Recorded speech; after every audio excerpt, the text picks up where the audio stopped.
Hello বন্ধুরা, আজকে আমরা এসেছি আসানসোলের চন্দ্রচূড় মন্দির বাইপাস সাইডে। এটা মন্দিরটা ফার্স্টে ঢুকেই আমরা দেখতে পাচ্ছি এখানে একটা মন্দির, শ্রী সিদ্ধেশ্বরী মা দুর্গা মন্দির।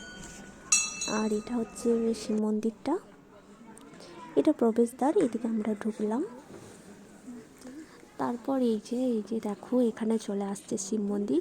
এটা চন্দ্রচূড়ের মেন শিব মন্দিরটা। এখানে চৈত্র মাসে গাজন হয়। তো এটা দেখো চূড়াটা কত বড়, চারপাশের পরিবেশটা দেখো খুবই সুন্দর। এই দূরে দূরে এগুলো সবই মন্দির রয়েছে, একটা মন্দির রয়েছে এটা সামনের দিকে। এখানে পুজো হচ্ছে এখন। এদিকে চারদিকে মন্দির দেখো, এটা বিপত্তারিণী দেবীর মন্দির, এটা হচ্ছে ঝুলন মন্দির, এটা মনসা মন্দির, এটা ভূত মন্দির। দেখো এখানে মা কালীর মূর্তি দেখো কত সুন্দর, খুবই সুন্দর। আরও অনেক ঠাকুর রয়েছে, তোমাদেরকে দেখাচ্ছি। এটা বিপত্তারিণী দেবীর মন্দির, বিপত্তারিণী মাতা দেখো।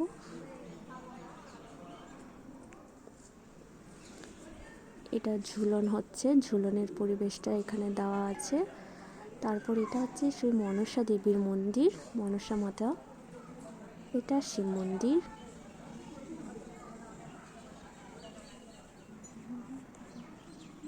এটা আর একটা শিব মন্দির দেখা যাচ্ছে, দেখো শিব মন্দিরটা। এটা রাধা কৃষ্ণ মন্দির, এখানে রাধা কৃষ্ণের ফটোটা। এটা লোকনাথ বাবার মন্দির।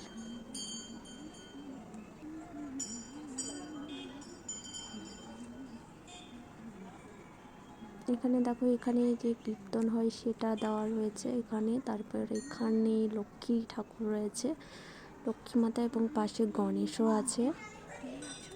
এখানে দেখো মা কালী, মা কালী মূর্তিটা দেখো কি সুন্দর। বামাক্ষেপা, রামকৃষ্ণ এখানে সবারই দেওয়া রয়েছে। এখানে রাধা কৃষ্ণের ফটো দেওয়া রয়েছে।